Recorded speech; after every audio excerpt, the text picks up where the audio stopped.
reason, falling in love with reason.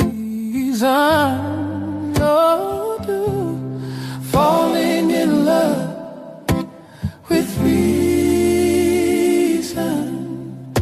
was the best thing I've ever done. Let me sing that again. Falling in love with reason, falling in love with reason. Oh, falling in love with reason was the best thing I've ever done. In my right mind, I feel protected. In my right mind, never disconnected. In my right mind, I feel protected. And there's no place I'd rather be. Come on, y'all, sing it with me this time. In my right mind, I feel protected. In my right mind, never disconnected. In my right mind, I feel protected, and there's no place I'd rather be. So falling in love with reason, oh, falling in love with reason.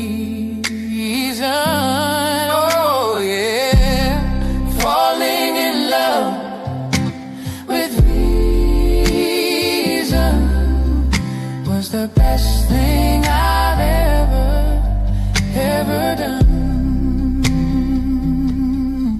It was the best thing I've ever done. It was the best thing I've ever done.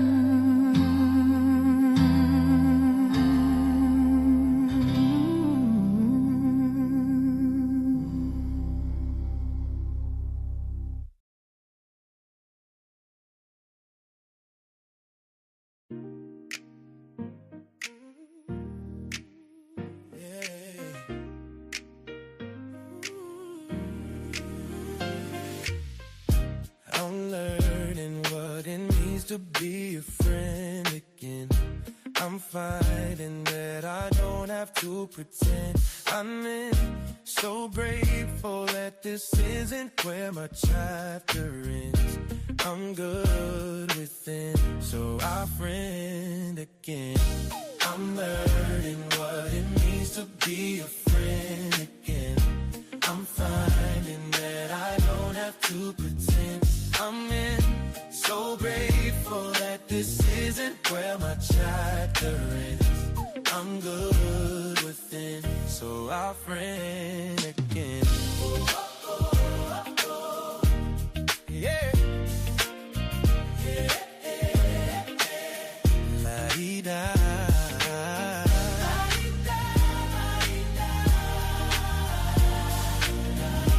I'm good within, so our friend again. I'm learning what it means to be a friend again. I'm finding that I don't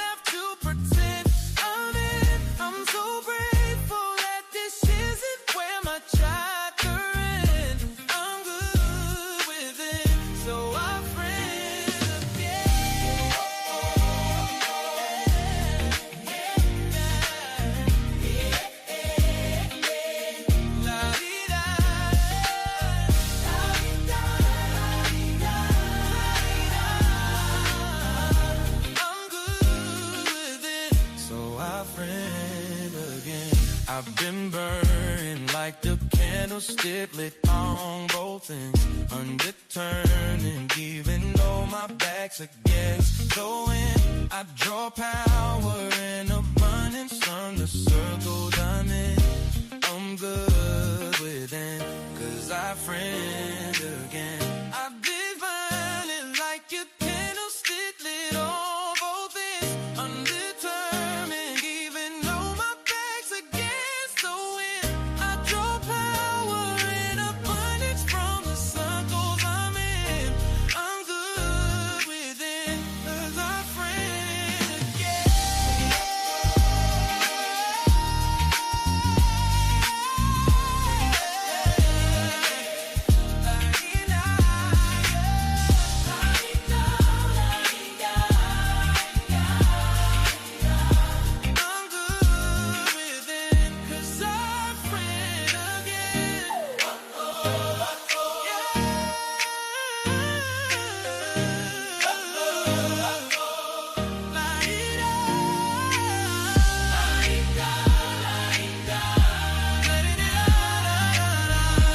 I'm good within, 'cause our friend again. I'm learning what it means to be a friend again. I'm finding that I don't have to pretend I'm in. So grateful that this isn't where my chapter ends. I'm good within, so our friend again.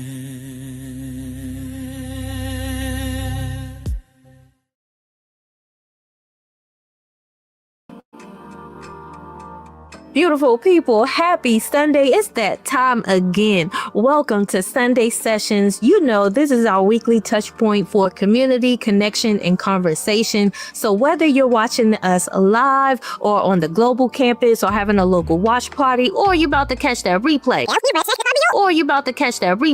we're so glad that you chose to join us, okay? Our mission is simple. We are here to help you build better, connect better, and live better. And our values are clear.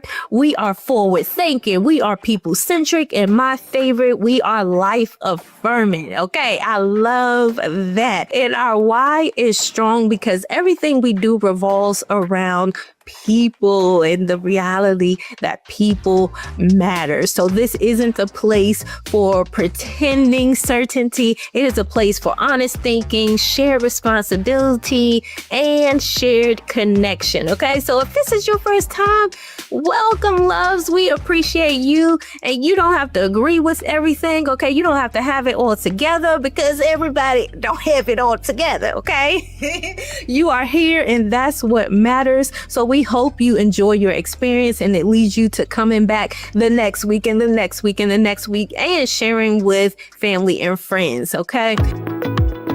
So if you are a first-time guest, we want to share something with you. We have a free gift for you, okay? We said free. Okay, so go ahead and visit bridgecity.app/guest. We'll have it on the screen and in the chat for you as well. This is just a small token of our hospitality, and it's a helpful tool for navigating connection in real time. So go ahead and follow the link on the screen and claim your gift at your convenience. No pressure, okay? Just keep in mind our series for the month of February is Falling in Love with Reason. Okay, don't we love the wordplay?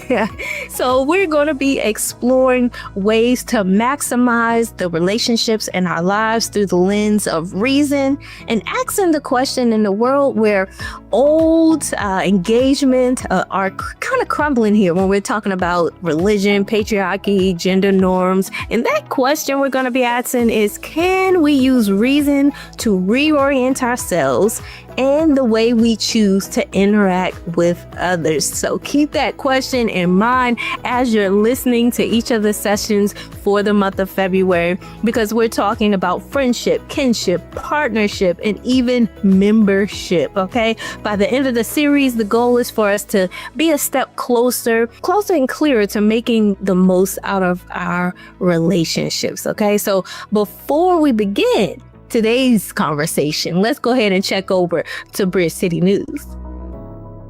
Hey, Bridge City. Happy Sunday, or whatever day it is on your side of the world. I'm Bob Swanson, and I'm here to give you a look at what's happening across our community.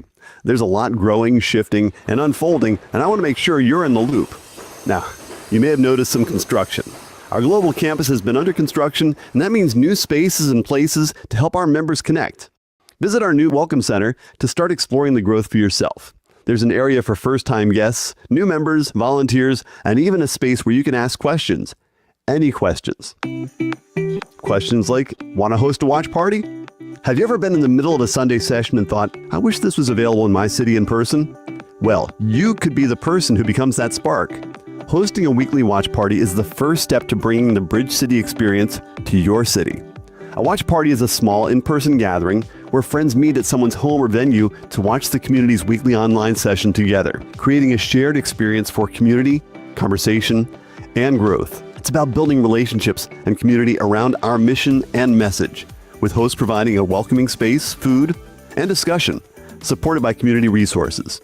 Visit the link to discover everything you need to start, host, and lead a watch party. Now, coming up in March, mark your calendar. Our movie night feature is going to be John Lewis, Good Trouble. I think this was one of my suggestions. What a wonderful documentary. If you're an activist, a wannabe activist, this is the one to see. John Lewis, you'll learn about his life, and you'll learn about his mission to make good trouble. Now today I want to show some love and shine a spotlight on our Politics Club. There is no doubt that beliefs and values inform politics, and this is a great space to explore that interaction. No matter your background or viewpoint, you're welcome to bring your voice, curiosity, and questions. And hey, this is a global community. I guarantee you'll learn all kinds of international politics if you stick around long enough. To all of our new members, welcome. We know that joining a new community, especially online, can be overwhelming. That's why we've been intentionally working on building a campus experience that helps orient you and makes it easy to navigate all that Bridge City is and offers. If you haven't already, visit the link today and make the most of your member experience, because at Bridge City, membership matters. Since the start of the year, more than 20 people have made the decision to connect with Bridge City as their community of choice, and we couldn't be more excited. We're growing faster than we can keep up with, but we want to be intentional about welcoming, celebrating, and engaging our new members. So, starting this month, every last Wednesday night of the month, we're going to be hosting a house party for new members on the global campus. House parties have always been a part of the vision for local campuses for new members to meet the community in a house party environment. Now that we have a global campus, we want to get that community ritual kickstarted virtually. You'll bring the food and the drinks, we'll bring the games, and we'll all have a good time. It's a perfect opportunity to meet other members in the community while having fun and learning more about our vision. Keep an eye out on the event calendar to RSVP. Now, do you want to get involved? As we're starting to grow, we need members to get involved and help us deliver on the experience and power the mission. As people join the global campus, we need volunteers to greet them and welcome them into our community. We need volunteers to help expand the capacity in production and multimedia. We need volunteers to coordinate campus activities and community events. Volunteering isn't just about helping the community look good. It's how we empower the community to actually do good. Every volunteer expands our capacity to support our growing body of members and mobilize around our mission in real time. And it's also the easiest way to build new relationships that make life meaningful. Becoming a volunteer gives you more people to call, more people to laugh with, and more people to face life with. Visit the link on the screen to explore the growing number of opportunities to get involved. And if you don't see anything that piques your interest, reach out to the team. Every second Tuesday of the month is Giving Tuesday at Bridge City. We don't ask for tithes or dues, but as a community, we are sustained by the regular contributions of our members. Your giving empowers us to keep showing up on Sundays, to provide an expansive global campus experience, and to launch local events that make new communities possible. Giving Tuesday is a monthly reminder that we couldn't do this without you. If you believe that our mission is worth building and our vision is worth supporting, consider making the second Tuesday of this month as a day to support the vision with a financial gift. We can't offer you an afterlife in exchange for your giving, but we can offer you continued community and expanding results. We are changing the world together, and generosity is making it possible. That's about everything for this week. This is a great opportunity to share the stream before the conversation starts. And if you haven't done so already, hit that like button and subscribe to the channel. As always, thank you for being the bridge. All right, Darante, let's get into today's conversation. Good morning, Bridge City. Oh my goodness. Listen, y'all, it's the first of the month. It's the first Sunday. It's February. It's Black History Month. It's time to talk about love. There is so much. And most importantly, it's cold. Damn, it's cold. Why is it so cold? I'm in Alabama and it's cold. It's not supposed to be this cold. But I tell you what, man, just watching our opening this morning, watching our news this morning, it fired me up. Listening to the music this morning fired me up, man. Like I'd hate to have like the stage cam on me when I'm in the back, because I'd be jamming. I'd be in my own little world. And then I love watching our announcements. I hope y'all are paying attention. We have so much going on. Movie night is tonight, and we're talking about Idiocracy. For those of you who are members of the global campus, I sent out an email to you this morning as a reminder and just to let anybody know. Listen, if you want to be a part of the discussion, because some of us are on stage during movie night, if you want to be on stage and be a part of the discussion, there is a form where you can express interest, and it's not too late. We're watching Idiocracy tonight, and again, just to take the phrase from Bob, it's funny until it's familiar. Again, I do want to reiterate, if this is your first time with us for a Bridge City Sunday session, man, we got a gift for you that we'd love for you to take advantage of. It's absolutely free, and it's just our way of saying, hey, thank you for being here. Here's a little token of our appreciation, a little token of our hospitality, and hopefully something that will actually bring some value to your life, and maybe we'll bring you back to one of these sessions and even get to connect to our community. Speaking of which, like, this community is amazing. Like, I don't know, man. Like, our clubs are jumping off. All different types of things are going on. We have movie night going on. Our team is expanding. What's happening with Bridge City right now is absolutely beautiful. And so I do want to encourage you to get involved. Something happened that was unexpected. I didn't expect it, didn't know it was coming. The team didn't expect it, didn't know it was coming. Like, we love to take credit for it, but it wasn't even our work that did it. And that is, as of now, there is officially a Bridge City MSU. Let me explain. At Mississippi State University, there is now a Bridge City Club. How crazy is that? That wasn't on my radar. What has everybody been saying? I've been seeing everybody saying it. That wasn't on my bingo card for 2026. Like, I didn't see that coming.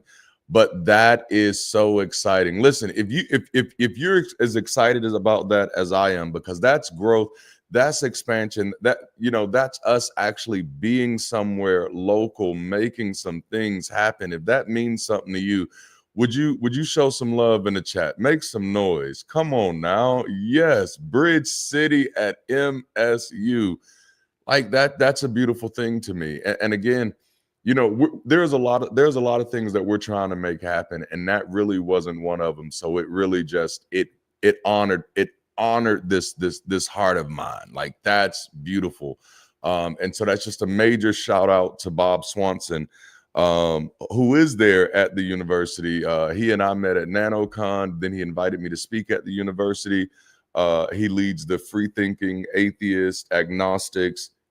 Am I saying it right? Yeah, I think so. That club at MSU, and he did a watch party for a Bridge City Sunday session.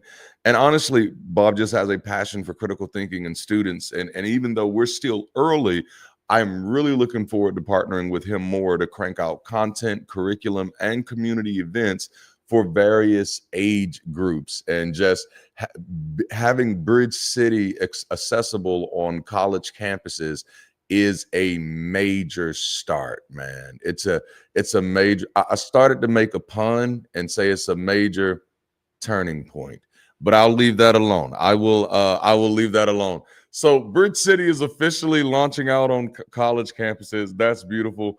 Bob, man, like, who's backstage right now, man, major shout out to you and just all the work you've done since being connected, man. Like, oh my goodness, I love having Bob on the team. and I cannot wait to see what we get to accomplish together. And that's really the power of community, y'all. Like, yes. All right. So listen, we're in a new series today. Falling in love with reason. I hope y'all are ready for this one. I struggled with this too, man. And but I think this is gonna be good. I think this is going to be good. We're going to be dealing with, again, friendships, kinship. That's family, for those of you who didn't know. Partnerships, and even memberships. Just all these different ships that we're a part of in life, and trying to figure out, like, how do we really relate? How do we engage when the old rules of engagement no longer apply? How do you actually do relationships with people? And that's what we're going to be talking about. And it is somewhat of a double entendre, because not only am I trying to make sure that I'm using reason to kind of help guide me in my relationships, but I also want to get to a place where I do kind of like, damn, like, I don't just like critical thinking. I love critical thinking, man. I think I'm in love with reason. Y'all don't want to talk to me out there. All right, so listen. When I was coming up as a young Christian minister, a popular church song was "Falling in Love with Jesus." Is the best thing I ever done, and it was actually one of my favorite songs. I didn't sing it a lot because everybody who sang it were just like so vocally gifted, like falling in love with Jesus, falling in love, and then they do all that in love with Jesus. Yeah. They do all that type of stuff. And I was like, I'm not about to follow that. You know what I'm saying? But the song, quite honestly, it was an incredible song filled with a lot of emotional resonance, especially for those of us who had already kind of bought into the story. Like with each type, the way the song kind of built up, the crescendo, it just kind of take you there. Because then it go, after they say, fall in love with you, it's the best thing I ever done, and they go in his arms, and you're like, oh yes, Jesus, I feel and then just kind of reflecting on the most recent video I've done on my channel, which I normally don't let this stuff intersect, you begin to realize how creepy that really is. You're falling in love with Jesus and you feel protected in his arms, and it's just like, oh, there's a lot of innuendo going on in this song. But anyway, but more than a song, it was often a mindset among believers. And I don't just mean that Christians love Jesus, but that they saw Jesus, or that they saw loving Jesus as not only preeminent, but also as the principal pathway to loving others. In many minds, you couldn't love others if you did not love Jesus first. As a matter of fact, it was only through Jesus that love was even possible. Young women were taught that their husbands must first love God, or he'd be incapable of loving them. When relationships didn't work out, that was the number one reason. Baby, that man didn't love God. That's why he couldn't love you. If he don't love God, how could he ever love you? You know what I'm saying? And when you're in it, it sounds right, you know, almost, almost reasonable. But when you step back in consideration that the culture of Christianity is not just confined to the context of churches, but has permeated our education, media, and even marketing systems in such a way that it has been normalized as a majority view, you begin to realize that many of our relationships have been impacted by such an ideology. Now, I first started realizing this shortly after my deconversion. I began to realize that most people in my life were not actually in relationship with me.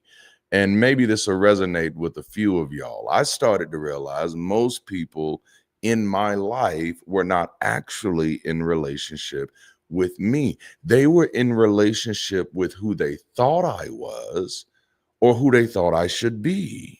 Okay. Now, whether we're talking about my parents, my aunts, my uncles, my friends, my mentors, even the members of my church, I was living in a world of frustration because religion and culture seem to have had underwritten relationships with rules of engagement that actually kept us from engaging.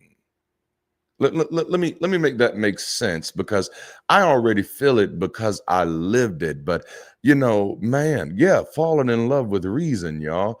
Let's talk about it. You grow up hearing certain maxims such as treat people the way you want to be treated, not realizing that that robs you of the opportunity of discovering how they want to be treated.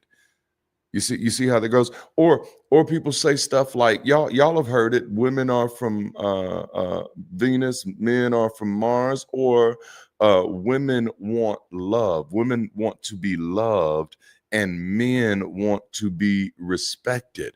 But what if Durante wants to be loved and respected? Can I get both? Or does the fact that I'm a man means that I have to fit into? Do you see what I'm saying here? We don't actually get to know people. What about this other one? With age comes wisdom. Well, see, I know some old dummies, and so I don't understand how we do that. No, I need to know the individual. Or how about, now this is an old one, and if you didn't grow up in the South, you probably never heard it. I don't know. I don't know if they said this everywhere, but when I grew up, they used to tell people that the quickest way to a man's heart is through his stomach. Okay, now the big point is, just like the idea that someone has to love God in order to be able to love others, all of these maxims are shortcuts that keep us from actually engaging people as individuals, because we are assigning them to predefined categories without consideration that they might not fit neatly into anybody else's box. I don't know about you, but as the 38, 39, I don't know how old I am, but the 30 something years that I've been living, what I found out pretty clearly about me is that I don't fit neatly into anybody else's box. So no matter what category you try to put me in, you say, well, Durante is black, so he must like this. You're going to mess around and find out. Don't do that. Well, Durante is a man, so he must want to be treated, this way. No, you're going to mess around and find out. Don't do that. The best way to engage with people is not to treat them according to their categories, but to treat them according to their character. But you don't get to know my character unless you're willing to know my story. Damn, this is good already. That's not even in my notes. That just flowed out. That's just lyrical genius right there. Okay, I'm sorry. Let's get back into this. So the big point is, the big point is, we make the mistake of assigning people to predefined categories without consideration that this person is an individual, and they may not fit in this box that you had prepared in advance for someone that you had never met. Okay, so over the past decade, I've watched relationships fatigue, fumble, and fall apart because we've started to treat people like labels and not lived experiences. Like that's a whole lived experience you're talking to. They don't, lived experiences can't fit into a label. Damn, you know?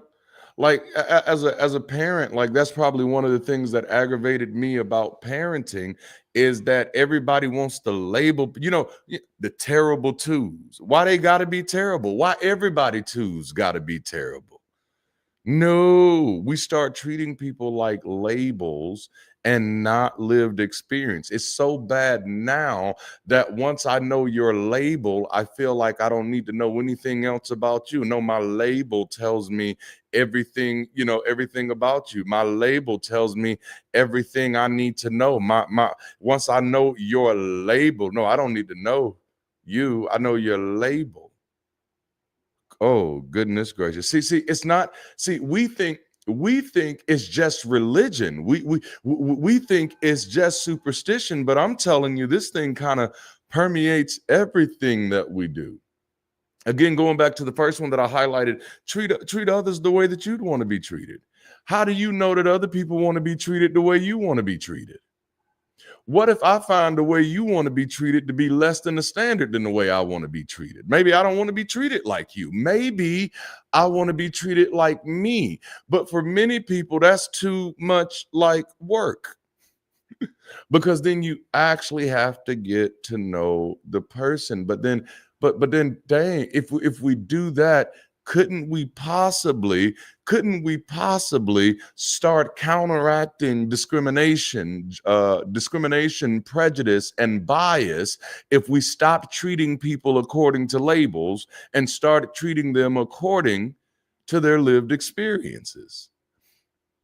Oh man, okay. So over the next 4 weeks, we're going to replace the old rules of engagement with new reason to connect.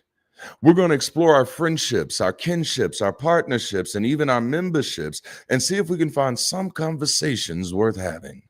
And since we're starting with friendship, let's kick off the series with today's title.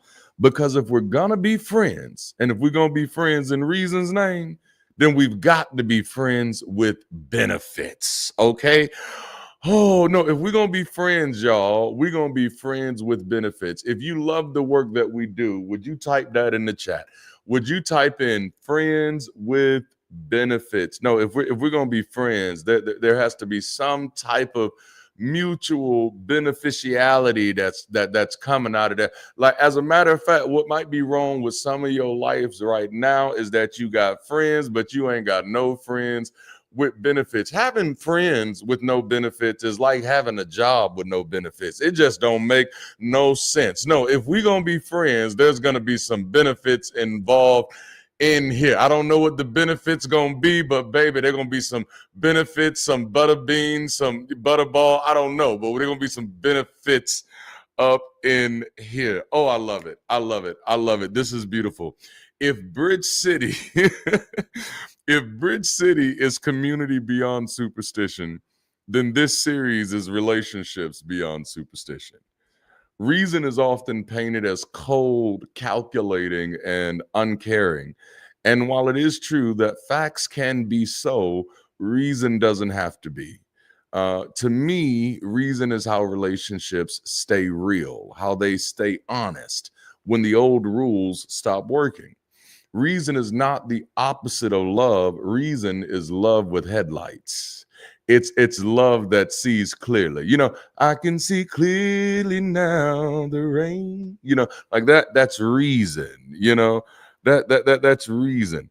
And if we're following rules in our relationships that do not consider the individuals we're in relationship with, we may be missing the mark.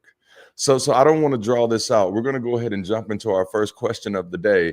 What if we've been doing friendships wrong? Because we're talking about friendships. What if we've been doing friendships wrong? What if we've been misusing our friendships? What if we've been misusing our friends, underutilizing, overutilizing, neglecting even? What if we've been doing friendships wrong? What if the old rules of engagement have resulted in a world sustained by fake friendships?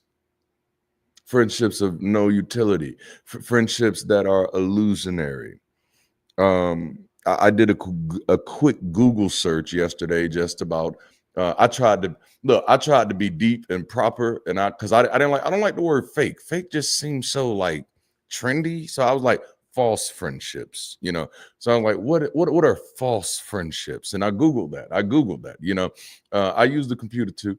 And so I googled what are false friendships, and Google had the nerve to correct it. The fake friendships, like it was like Google was saying, boy, don't nobody say that shit. You know what I'm saying? Like it did that moment to me. And so it corrected it to fake friendships. And this is what it gave me. And I love it. Is that a fake friendship lacks genuine support and reciprocity. Friends with benefits, reciprocity. One of my favorite songs by Queen Latifah is a song from the musical Chicago. And it's, dang it, the main line or the main theme of the song is about reciprocity. Okay, a fake friendship lacks genuine support and reciprocity. It is characterized by one-sidedness, where the person is there when convenient but disappears in tough times. Google done got deep, man. Minimizes your successes, constantly talks about themselves, disrespects boundaries, and makes you feel judged or drained. Like Google feel like they pulling this from someplace personal. True friendship involves mutual support, empathy, and effort, while fake ones are transactional, competitive, and leave you feeling insecure, used, or even worse, indifferent. You know, if we don't challenge these, we actually don't have friendships. We have scripts, programming, interactions with non-playable characters acting out a routine. Our relationships get reduced to rules to keep up with when they're not rooted in reason to connect it, reason to stay connected. So friendship is a chosen relationships that typically comes with terms. All right. Now let's kind of walk through some of the old guides or some of the old rules of friendship. Or I like this. Yeah, the old guides. One of the reasons we were friends before. These are the things that led us into friendships before. And I'll just give you all of them and then I'll break them down. These are from my perspective. You might have a different perspective, and that's beautiful too. Yeah, it's a chosen relationship. Ain't that nice? Ain't it though? It's a chosen relationship. Things that used to kind of lead our friendships based off of my perspective, my little humble perspective, are convenience, rules, rank, fate, and romance. These are 5 things that I've seen. And really, all of them can probably be resolved down to just one of them, and that's rules. But that first one, convenience, is we're friends because we share space, right? We're friends because we just so happen to be in the lunchroom together at the same time. We're friends because we worked on the same assembly line together. We're friends because we just so happen to go to the same church together. We're friends because we were on the same street together. We're friends because we sat on the same row of the school bus together. We're friends because we were both in choir. You got all of these convenient friendships that began because we shared space.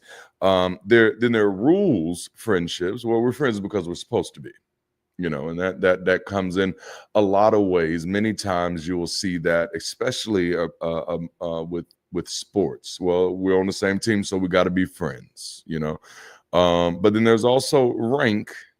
We're friends because you have something I want, which is more of apprenticeship and mentorship, which can include friendship.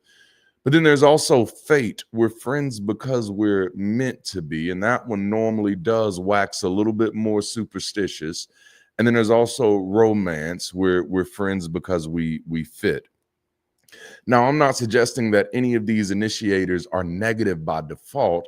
I'm suggesting that adding reason into the mix may bring more meaning to our relationships and therefore our lives. So the move of reason is to make the friendship real by making it explicit. All right. Have you ever thought about this? Like, what are we actually to each other right now? What kind of access do we have to each other? What do we do when there's tension? It's naming the practical and productive value of the relationship. Friendships should be sturdy enough to survive clarity. Oh, I like that. Now, I'm not saying that friendships have to be productive, but if you're not where you want to be in life, they probably should be. Why waste the most valuable asset in your life, human relationships, on vibes and video games, especially when you got a vision? Let me talk to 15 visionaries for about 15 seconds. What if the biggest hindrance to your vision is fake friendships? Because how are we in this together, but we're not moving together? So many people think they have a funds problem when they really have a friends problem. And I'm not even trying to blame your friends because I'm talking to you and they not here right now. So many of us have let unspoken rules determine our relationships for so long that we've neglected expressed reason as callousness. No. It should be okay for me to express the reason for this friendship. No. If I were writing the new rules of reasonable relationships, rule number 1 would be express what you expect. No, what do I want out of this? What do I get out of this? And let me make it plain. Why am I running from that? Who made me feel bad about expressing what I expect? Who made me feel bad about having expectations? What's wrong with having expectations? Maybe that's why so many people have a problem with having standards, is because they have a problem with having expectations. If you don't give people the right to have expectations in their relationships, when are they ever truly being themselves? So rule number 1 would be express what you expect. And then rule number 2 would be inspect what you expect. No, that's a whole nother conversation. No, inspect what you expect. Don't just okay, express it. All right, express it. You expect it, and then you express it, but then you gotta inspect it. Again, whole nother conversation. Big point is, friendship doesn't just have to be about what we have in common. It doesn't just have to be about having someone to laugh with or to vent to. I'm gonna tell you something. I can laugh with myself, and I've gotten really good at venting to myself too, y'all. Y'all don't understand. It doesn't just have to be a shoulder to cry on. Friendship can absolutely be more than just another excuse to waste time or to waste money. Friendship can be the vehicle that gets me to a better me. Because here's the point: how are we here and we're not helping each other? That's my question. That was something that hit me like a pile of bricks one day when I wake up and I'm looking around at my friends and I'm like, whoa. How are we all here in the same type of predicament and we calling each other friends, but we not helping each other? Why are we doing this? Do we have that much privilege? Do we have that luxury of time? Friendship should be more than company. It should be camaraderie.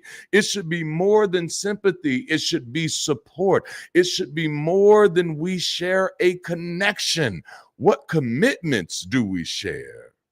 So here's the question, especially for those of you who do not like where you are. And that's a major part of what we do at Bridge City as a community. That's a major part of why we exist, is to create space where people can find the place where they can move themselves forward. All right. And so if you're one of those people like, you know what, I really don't like where I am right now, my question then is, how are you choosing friends who are here but are not helping? Oh, no, hold on. Wait a minute. Why are you here if you're not going to help? No. What? What? Okay. No. As with all relationships, it's your ship. You get to choose who's on the boat with you. 2 years before I deconverted as the pastor of Kingdom Central in Dothan, Alabama, I came to the shocking realization that the majority of the relationships in my life were ornamental and not functional. Imagine my surprise, clutching my pearls and everything, when I look around and say, damn, the majority of my relationships are ornamental and not functional. Yeah, pretty to look at, nice to hold, but incapable of helping. I was stuck in frustration while surrounded by friends, drowning in applause while dragging it all alone. And honestly, I couldn't blame any of them for any of that because I did all the picking. Yep, I picked them. I picked each and every single one of them. Hear me clearly. Choosing friends wisely is crucial because they influence your growth, your happiness, and your character.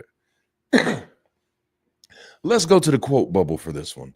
Watch this. You are the average of the 5 people you spend the most time with. Now, I didn't say that. Jim Rohn said that. That's what he said. He said, you're the average of the 5 people you spend the most time with. I love quotes. Let's pull another one because we in the quote bubble. Find a group of people who challenge and inspire you. Spend a lot of time with them and it will change your life. Now, that's Amy Poehler who said that. Now, I don't know why she said it, but she said it and it sounds good. Find a group of people who challenge and inspire you. My question would be, is that what your friendships do? Because if they don't challenge and inspire you, if you're spending a lot of time with people who do not challenge and inspire you, then you might now know why your life isn't changing the way that you want it to change. You might be doing friendship. You might be doing it wrong. I don't think that's how you do that. You need to find a group of people who challenge and inspire you. Spend as much time with them as you can, and that'll change your life. But I got some more because we in the quote bubble. I got some more. Henry Ford said, "My best friend is the one who brings out the best in me." Have you ever just sat in that? What do you bring out of me? Damn, this is good. Jalapeno. Can I get a hell yeah? What do you, my best friend is the one who brings out the best in me. But then I got another one. A friend will stand for you when you are no longer able. But in order to have a friend, you have to be a friend. That's the incomparable Maya Angelou. And I took two of her quotes and combined it into one. The big point is, when you shift your perspective from rules to reason, you might find that our friendships are the greatest tools of life transformation at our disposal. And if we're still caught up in the programming, we might be using our friendships to escape our lives when we could be using them to reshape our lives. Which brings me to the second question of the day. What if we built our friendships on purpose? If friendship is a chosen relationship, then the question is, what is the purpose of choosing? Too many people are struggling in relationships where they're waiting for their friends to surprise them with what they never expressed they needed. You ever thought about that? See, the easiest way to recognize if you're one of these people, and let me tell you, this is how I realized I was surrounded by ornaments, and it wasn't their fault, it was my fault. Is the easiest way to recognize if you're one of these people is to start an I wish list. Everybody got an Amazon wish list. I want you to start you an I wish list. Okay. What is an I wish list? Okay. It's real easy. You start the list with one sentence. All right. You're going to start the list with one sentence. I wish my friends would blank. All right. Okay. That's where you're going to start the list. I wish my friends would blank. And then under that sentence, you're going to write all of the things that you wish your friends would do. All of the things that you wish you were currently getting from your friends. All of the things that you wish your friendship was currently fulfilling, your friendships were currently fulfilling in your life. Now, the longer the list gets, the less intentional you've been about expressing your expectations of engagement. The longer that list gets, the more likely it is that you've not done a good job communicating, expressing your expectations and your friendship needs. Oh, it probably make you feel weak even just thinking about it. I get so weak in the knees, I can hardly speak. No, like I don't want to talk to nobody about my friendship needs. Oh, yeah. And this is why you probably have so many needs. And now you have to answer the question, why? Why are you in so many relationships where you don't find it necessary to express yourself? Oh, no, sit in that. We're not just going to run past that. Nope, you're going to sit right there for a minute. Set your ass down right there and think about that. Why are you in so many relationships where you don't find it necessary to express yourself. Come here, beloved. Don't run away from this. No. Why are you in so many relationships where it's acceptable for you to be in the room but not present? For you to be in the conversation but not heard? No. It's a necessity. Okay. We're going to go there. Let's go deeper. Why are you so afraid to help yourself? Why are you afraid to help yourself? Why are you so afraid to say, no, this is what I need. Let me talk about it. Who bewitched you into making you feel that your needs always have to be seconded to someone else's? Like that has to be a way of life, that it has to be either their needs or my needs, that there is no mutuality. Come on now. No, see, I was born and raised in the South for the most part, and I was raised by older Southern women, my great aunts and my father's mother. And one thing that older Southern women tend to have in common when I was growing up was something that I'm going to call dinner table protocol.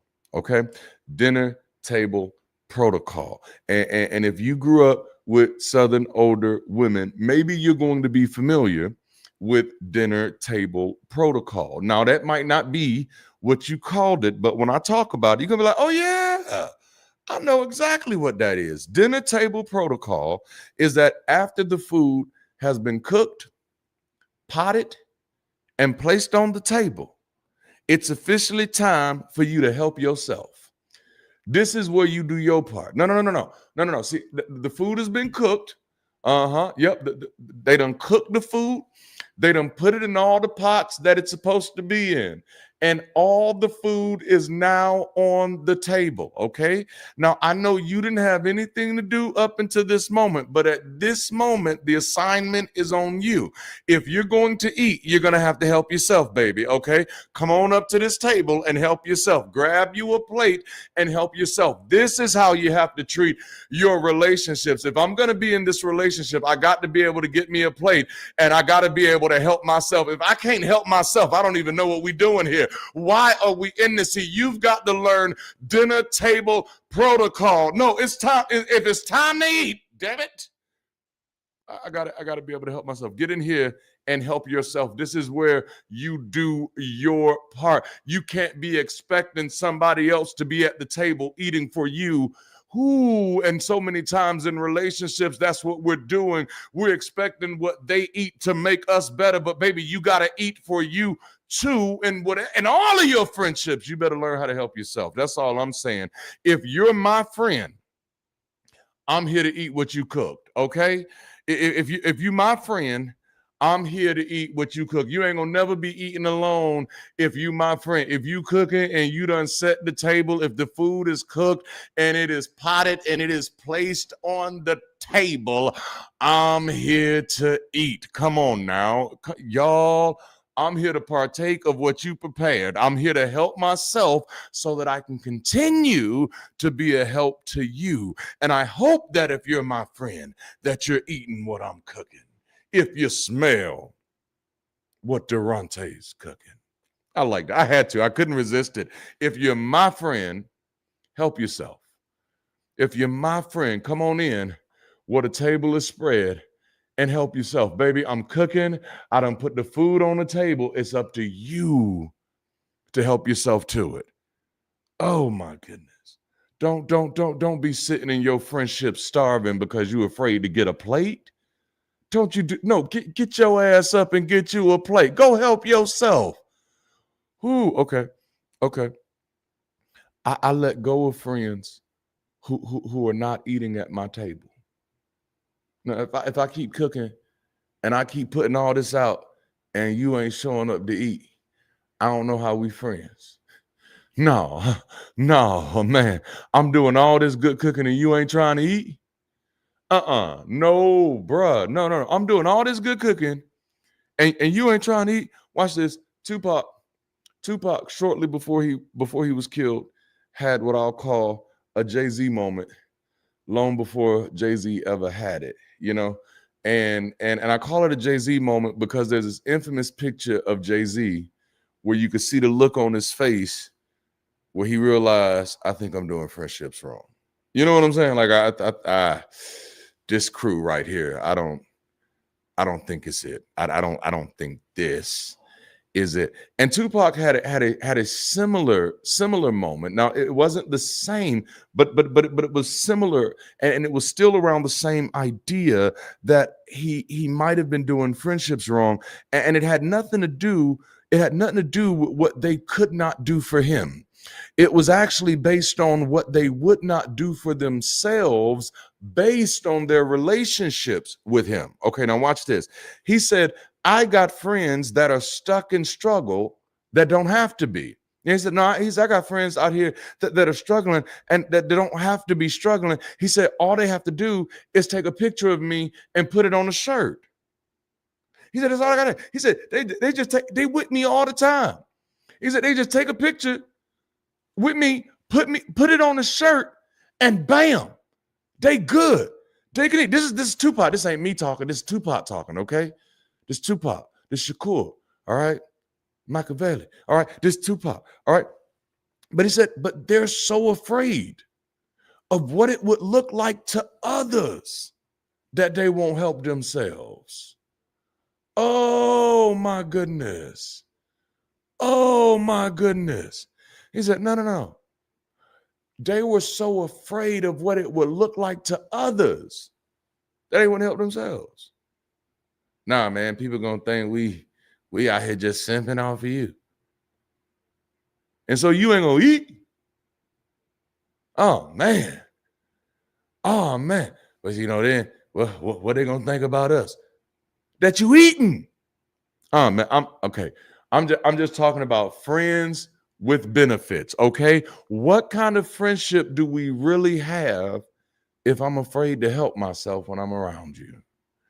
If I'm building my friendships on purpose, what purpose do I derive from them?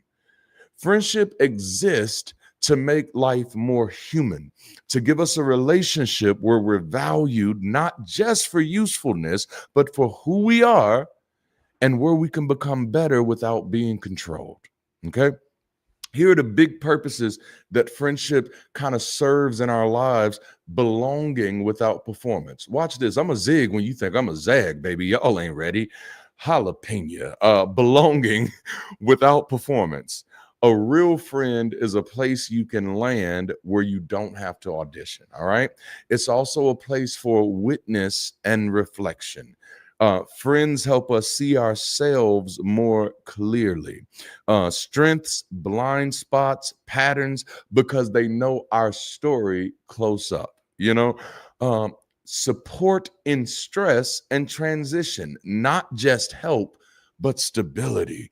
Someone who stays oriented when life gets disorienting. And then joy and play. Now, I ain't against a little fun. Friendship is one of the main ways adults keep wonder alive. Shared laughter, shared memories, and shared relief. Truth with care. Friends can tell you the truth in a way that don't humiliate you, because the goal isn't winning, it's protecting. We talking about friendships now, mutual growth. Y'all hear that? The best friendships quietly raise your standards, how you treat people, how you handle conflict, how you dream, and how you heal. And then also shared meaning. Friendship is where values get practiced: loyalty, honesty, forgiveness, courage, without the pressure of romance, family roles, or hierarchy. A simple way to summarize it is friendship is a chosen bond that makes life safer, fuller, and truer through mutual presence, care, and development. Now, I said all of that just to set up the third question. And what's the third question? What if our friendships fed our needs? Because that's what you see how we built this bridge? Do you see how we built this bridge of contemporization to get here? Friendship isn't just who you like, it's who helps you live. If a friendship can't feed anything real, it becomes entertainment. Some of us don't have a money problem, we have a nutrition problem. Our friendships don't feed anything real, so we stay hungry while we're surrounded. And hunger makes you desperate, and desperate people tolerate fake connection. If I can't name what the friendship feeds, it's probably feeding a habit and not a life. So the real question becomes, what do I actually need from friendship in this season? And what do I currently provide to the people that I call friends? Have you ever sat down with those type of questions? What do I actually need from friendship? See, this ain't nobody telling you what to do, how to think, or any of that. This is giving you a way to reorient, to give yourself a new way to engage life around, to ask yourself some questions. No, what do I need? What do I actually need from friendship? And I find that that's such an uncomfortable sentence for people, because oftentimes friendships are the one relationship that we like to protect from our needs. Oh my goodness. Damn. And see, and then that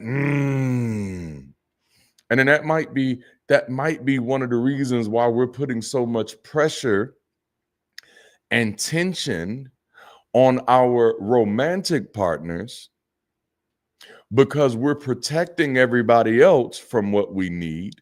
So we have a need deficiency from everybody else.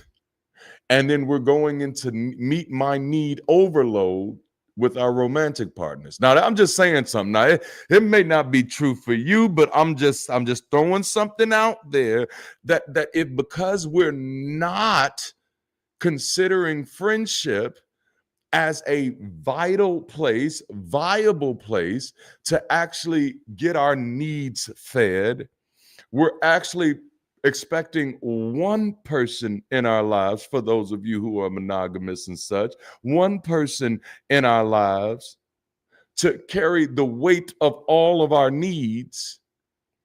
Oh, man. Well, we don't have any expectations for our friendships other than escapism. And as I said in the beginning, what if friendships, instead of helping you escape your life, what if friendships help you reshape your life? Okay. So what do I actually need from friendship, and what do I currently provide to the people that I call friends? The people that I call friends, what can they depend on me on? What do they know they can always get from me? And what do they know they can't? What are the limitations? What do friendship needs look like in real life, right? So I need friends who check on me without me always initiating. And now that's real talk for me. Y'all gonna find out so much stuff about me. Like, I live a weird life. I'm weird, and I tell people I'm weird. Like, please don't try to be like me. And people like, Darante, you're so great. I'm like, don't do that. Don't do that. I live a very, very, very weird life. I need friends who check on me without me always initiating. And if that's my standard for friends, and this is why I start laughing, because it's also my standard for family. I realized, like, at one point I was like, dang, Darante, if you never stopped by your relative's house, you would never see your relatives. That's when I started realizing, like, oh, bro, you don't have a family. You're still that same orphan. Oh, y'all, I don't went too deep. Come on, come back. We're not about to go to the Oprah Winfrey show right now. We're not going to do that. We're not going to do it. All right. So I need friends who check on me without me always initiating.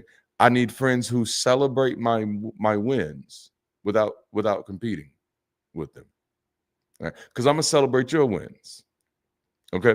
I need friends who don't punish honesty. This is a big one for me. Oh, this is a big one. And this one might go to childhood wounds. I don't know. These might be some parental wounds, but I need the freedom to be honest. If we're going to be friends, I need to be able to be honest with you. Like I have if me being honest is gonna result in you being upset with me and dehumanizing me, then I don't know if we got a friendship. I need someone who doesn't punish honesty. Okay, even when that honesty might disagree with what you think I should be saying, I need not to be punished for my honesty. I also need friends who help me follow through. You know what I'm saying? No, I need that. I need friends who don't disappear when life gets heavy. I need friends who respect boundaries without getting offended. I need friends who want to grow and not just cope.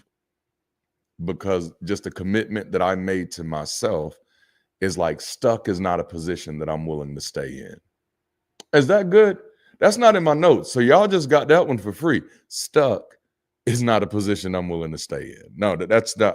I done promoted myself out of that. I promoted myself out of stuck. I can do a lot of things with you, but I can't stay stuck with you. I can do a lot of things with you, but I can't stay stuck with you. So I need friends who want to grow, not just cope. Now, everybody can't be everything, and disappointment is the child of false expectation. So let's take a little time to kind of compartmentalize friendships. There are there are four types of friendship feed, we'll call them. All right. So there's certain types of friends that we'll call presence friends. And these are just friends that just help you feel human. You know, now as a former pastor, like I understand that very well, because being a pastor is like being in politics, where there is this image that people want you to portray about who you are, and your private life and your personal life and your public life become two different things. And it'd be like, bruh, damn, I don't think I can do that anymore. So one thing y'all know about me is I don't play that game. I don't play the politics game. I don't play the politeness game. I don't do that. When you get D, you're getting D. Okay. Big D, country D, city D, it's all D. All right. You're getting all the D that you can get. Okay. I went too far. I heard it coming. I went too far. It happened anyway. But you know what I'm saying? The big point is the big point is, like, now you get me. I don't put on a front for anybody. People are like, well, Darante, don't you want to consider how other people will see you? Oh, let me tell you something. I don't give a damn. I'm gonna be me. I'm gonna be me. I could have wrote a whole song right there about I'm gonna be me. You have some friends that you choose, like, no, I just need to feel human. I just need to be able to breathe. I just need to be able to be myself. Damn it, can I tell a joke and laugh at it? I just want to be human. But then you also have process friends. You know what I'm saying? Process friends are people who help you heal and they help you think.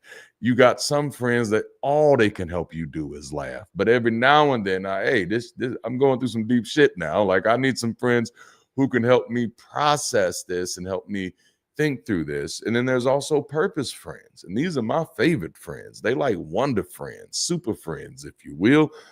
They help you build and move. Those are my favorites. Like, they help you build and move in real life and in real time, man. And then if you get lucky, you'll get yourself some power friends where they do all of the above. When we're connected to others in ways that actually feed us and not drain us, it begins to transform how we see ourselves, relate to others, and how we show up in the world that we share.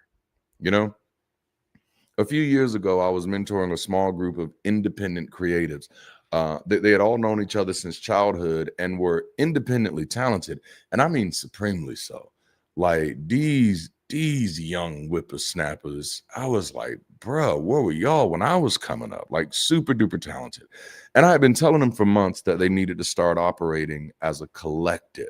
You know, and I think they heard the word but didn't really know what I meant, because they were like, yeah, we do kind of, you know, we support each other and stuff like that.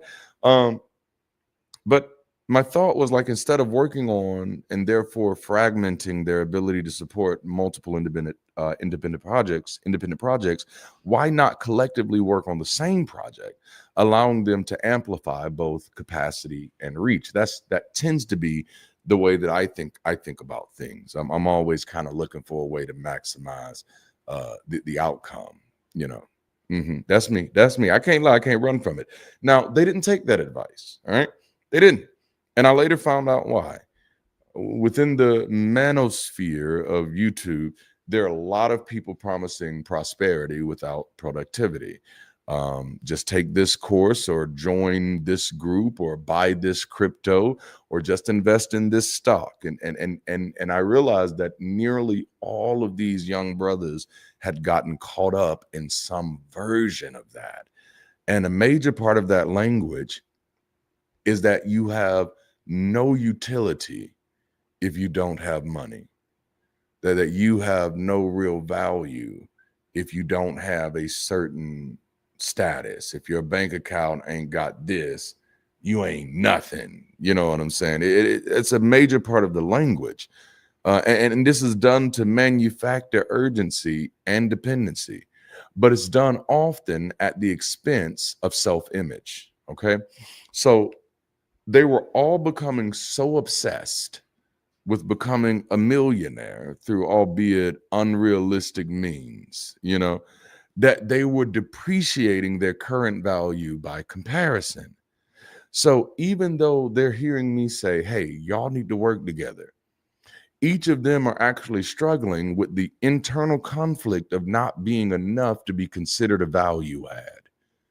Oh, no. Because they're so caught up in what these people on YouTube are telling them that makes them a man. And that takes us back to where we started about these labels that define people before even knowing who people are. And so it's now you have these people who are preying on people's poverty and preying on people's desperation and preying on people's ignorance. And the damage that's being done, while yes, it looks good, it looks harmless from the outside, because oh yeah, well, they're getting their hopes up and maybe that's going to motivate them, but you can't motivate people off bullshit. I'm going to tell you, it doesn't work that way. It's actually doing damage to their self-image. And so even though they're all super talented, they internalize this ideology that they're not valuable to each other because they don't have money. And so they're all postponing participation until payday. They reduce their value to each other to money. So I gave them a different framework to consider. I called it 5-figure friendships. It was recognizing that their desperation for prosperity came from their frustration with poverty.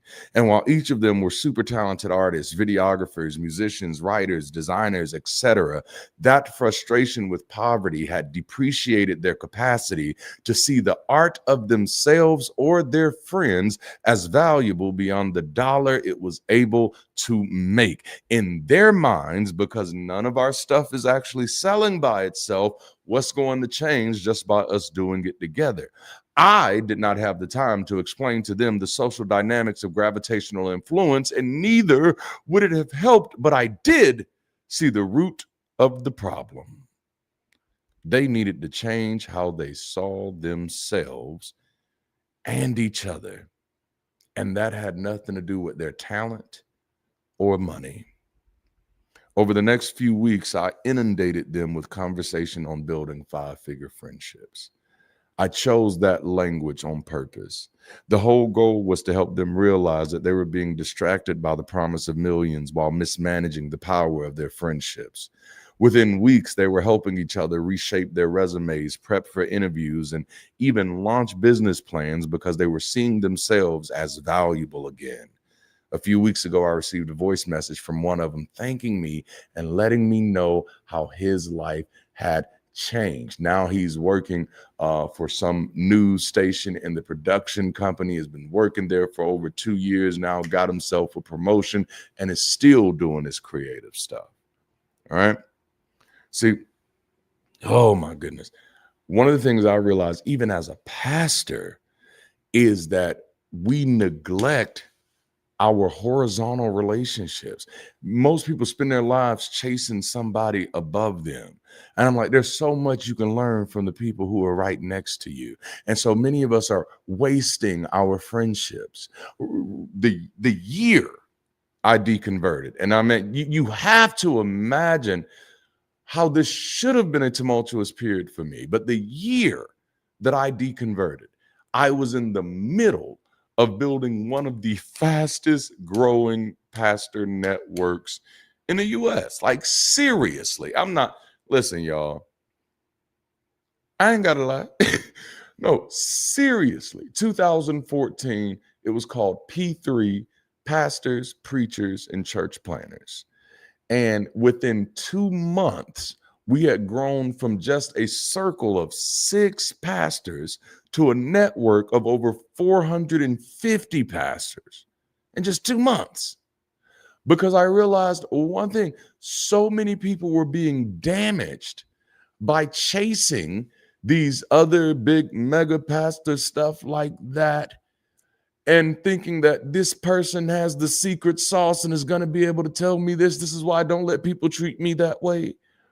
They'll be like, oh, Darante is going to be able to tell me how to fix this. I don't know nothing about you to be able to tell you how to fix anything. No, you got to pay attention to your own life. But I realized they were looking over each other. And I'm like, man, you got brothers out here who are doing the same thing you're doing every weekend. Why you ain't learning from them? Why you not talking to them? And so I built one of the biggest, fastest growing organizations in months, just based off of this reality of reminding people to pay attention to your friendships. You know, in this story, they went from being company to being comrades. What I'm trying to say is this: good friendships will change your posture and your position. Don't waste your friendships. No, if we're going to be friends, we're going to be friends with benefits. If we're going to be friends, our friendship needs to be sharpening and refining my character. No, if we're going to be friends, our friendship needs to be bringing out the best in me, and it needs to be bringing out the best of you. No, if we're going to be friends, we're not going to be sitting here in the same situation, stuck year after year after year after year. If we're going to be friends, we're not going to be looking at each other struggle. We're going to be figuring it out together. If we're going to be friends, there are going to be some benefits. If we're going to be friends, goodness gracious, I'm not going to be sitting at this table starving. If we're going to be friends, then we both have to be getting our needs met, which leads me to my final question, because if we're getting our needs met, what if our friendships will change the world? Now, for some of you, that feels like a leap. And I wish I would have had the book close to me, but it is over on my little table. But I told y'all I've been reading this book called Community, The Structure of Belonging. And damn it, for anybody who wants to be in leadership with Bridge City, I'm highly recommending you read it. It's so good. I almost feel like I wrote it. Like I think I'm just gonna block his name off of it. It's written by Peter Block. I'm just gonna write his name out and change it, put Darante on it, because it's literally written as if I wrote it. It's beautiful. But what if our friendships will change the world? The world doesn't change through ideas alone.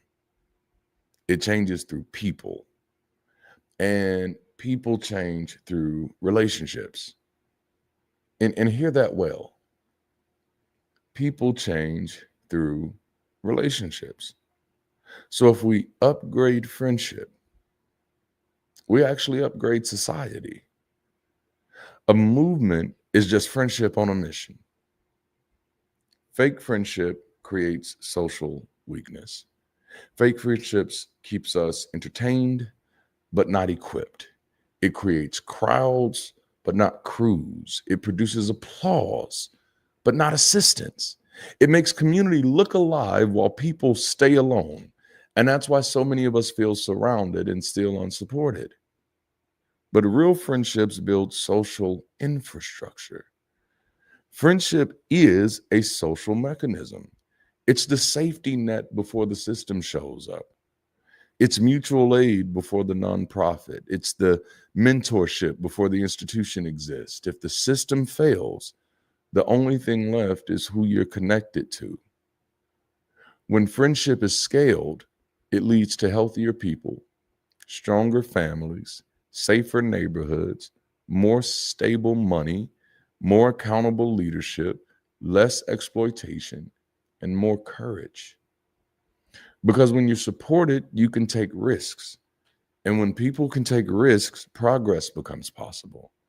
Isolation is how people get controlled. Connection is how people get free.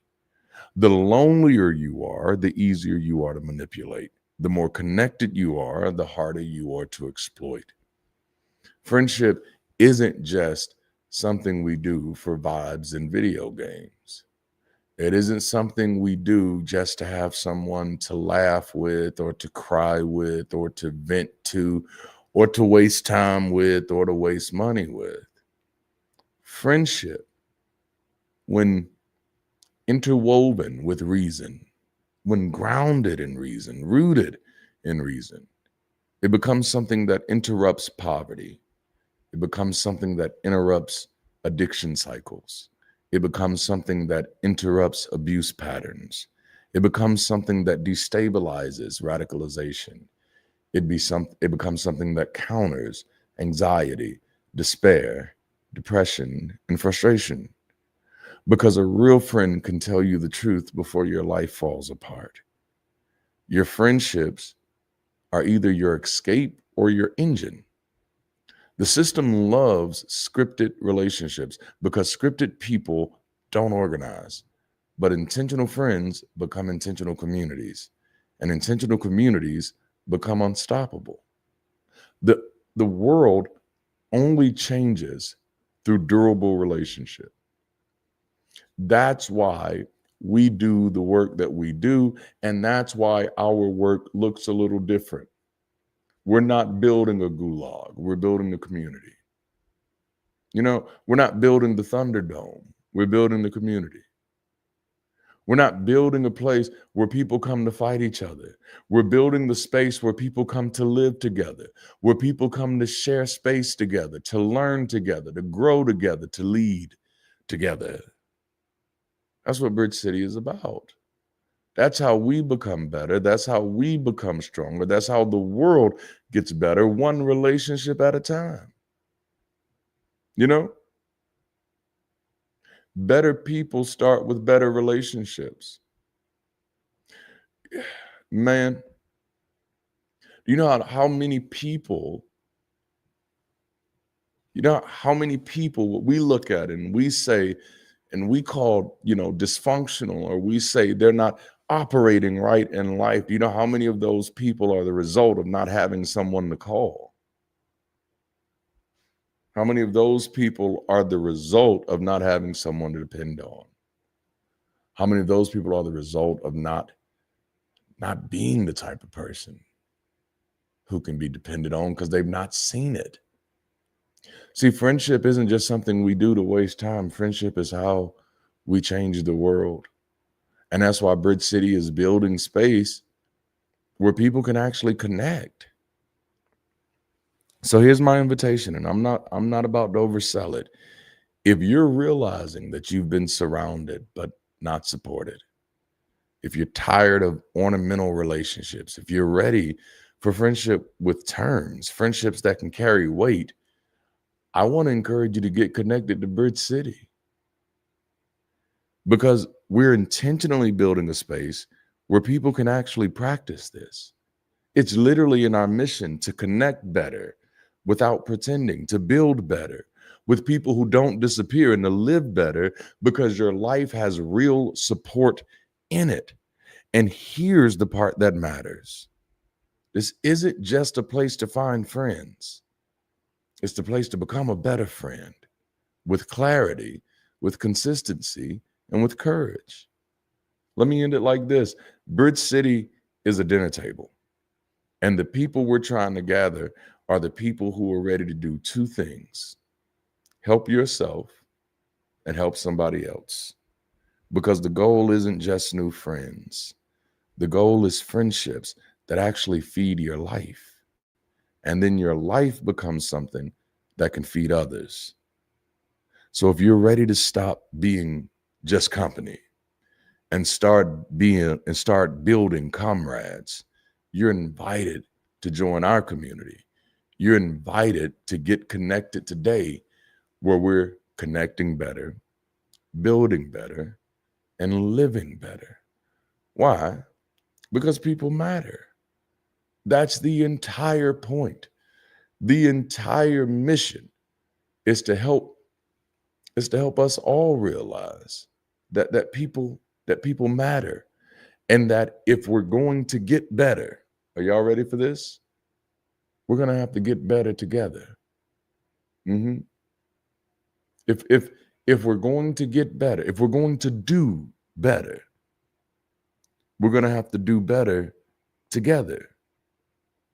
If we're going to receive better, we're going to have to learn how to receive better together, because we are in this together. And so yes, we're building community that is going to accomplish a lot of powerful things. We've already done food drives that are absolutely amazing. We're going to do a lot of powerful things. We're going to be able to, I don't want to say too much because I don't want nobody trying to block us, but we're going to be able to do a lot of powerful things. But the most powerful thing that we can do, where it actually starts at, is building better relationships, is connecting better with each other. You know, that's why we don't just have debate stuff. That's why we have a movie night tonight. And that is a good reminder to be with us tonight. We're having movie night tonight so that we can just exist together. Everything doesn't have to be a fight. We got to learn how to be friends again. I hope that this has brought some value to your life today. Thank you so much for joining me for this conversation. And now we'll get on over to our next steps. What another great session today. Be sure to leave your favorite takeaway in the comments below, or join us on the global campus and keep the conversation going in the comments. Speaking of, if you're making the decision to join Bridge City today, let me be the first to say, welcome to the Bridge. We're glad to have you here and be part of our growing community, and can't wait to see you get involved. Your first step? Click the link on screen. There, you can take your first steps as a new member on our global campus. Once you're in, it's easy to get involved. We have a pathway in place for you to learn about the Bridge City campus and mission. So by the time you finish your first steps, you'll not only know more about your new community, but how to plug in and make a difference. So if you're ready to join, click the link now to get access to member-only content. We have conversations, clubs, and even courses. We can't wait to welcome you. And for everyone, if you value these conversations and believe in the work we're doing as a global community, let's take a moment to pause for generosity. Your support helps make this community accessible, sustainable, and growing. It empowers our bridges to not only reach further, but support more people on the journey. With the little support we've received so far, we've been able to accomplish so much, impacting hundreds of people through these Sunday sessions, events, and of course our global campus. But imagine how much more we could be supporting, establishing, and promoting with consistent financial support. Your weekly or monthly support, large or small, empowers us to establish new spaces, train new leaders, and power new projects that move people forward and help them connect better. That's what Bridge City is all about. The donation link and QR code are on the screen now. For anyone who is willing and able to make a statement of financial support today, we appreciate you. You make this possible. And lastly, don't keep this to yourself. A bridge is only as effective as the places it reaches. Help us reach new places by sharing this experience with someone and showing them there's life after uncertainty. Together, we can reach the world. Thank you for joining us for the Falling in Love with Reason series. For our visitors, we hope to see you again next weekend. The first time you're a visitor. The second, you're a guest. If you come back a third time, you're as good as family. To our members, stay updated on events and activities by checking the Commons, clubs, and the Global Campus calendar. That's all for today, Bridge City. Have a people-centric, forward-thinking kind of week. Until next time, keep rising and be the bridge.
against the wind. I draw power in abundance from the circles I'm in. I'm good with them, 'cause I friend again.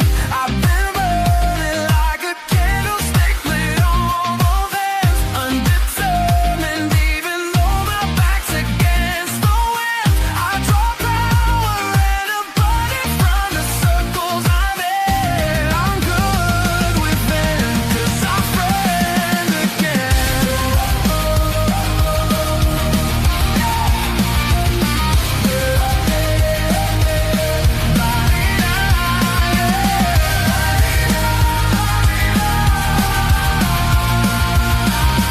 I'm good with them, 'cause I friend again.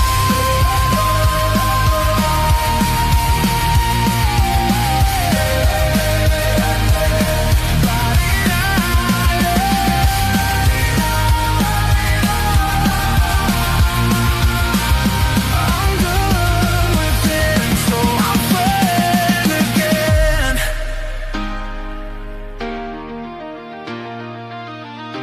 I'm learning what it means to be a friend again.